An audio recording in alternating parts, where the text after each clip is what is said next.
আজকে আমরা দেখব বুটের ডালের ভাজা ঘরে কিভাবে তৈরি করবেন। প্রথমে আমরা 250 গ্রাম ডাল নিয়ে এটাকে 2 ঘন্টার মতো গরম পানিতে ভিজিয়ে রাখলাম। তারপর এটাকে হাত দিয়ে সুন্দরভাবে ধুয়ে নেবেন। বুটগুলো একটা পাত্রে নিয়ে নেবেন। এরপর এর মধ্যে 1 চা চামচ মরিচের গুঁড়ো নিয়ে নিলাম। আপনারা আপনাদের মতো করে মরিচ দিয়ে দিবেন।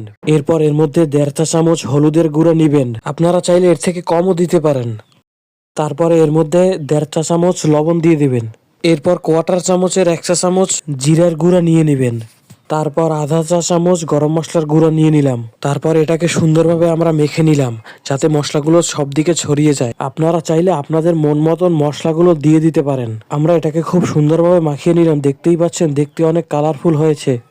এরপরে 4 কাপের 1 কাপ পরিমাণ সয়াবিন তেল দিয়ে দিলাম। এরপরে তেল গরম হলে এর মধ্যে ডালগুলো ছেড়ে দিলাম। ডালগুলো ছাড়া হয়ে গেলে এগুলোকে অল্প আঁচে ভেজে নেব। আমাদের ভাজাও প্রায় শেষ হয়ে আসছে। এখন আমরা এটাকে পরিবেশন করব। আমরা কিন্তু এটাকে চুলায় ভেজে নিয়েছি, আপনারা চাইলে গ্যাসেও এগুলো ভাজতে পারবেন। তারপরে আপনারা এগুলোকে একটা প্লেটের উপরে বেড়ে নেবেন। আমরা নিচে টিস্যু দিয়ে দিয়েছি, আপনারা চাইলে কাগজও দিতে পারবেন। তৈরি হয়ে গেল আমাদের বুটের ডাল ভাজা। ভিডিওটিকে ভালো লাগলে আমাদের চ্যানেলটাকে একটা সাবস্ক্রাইব করে যাবেন।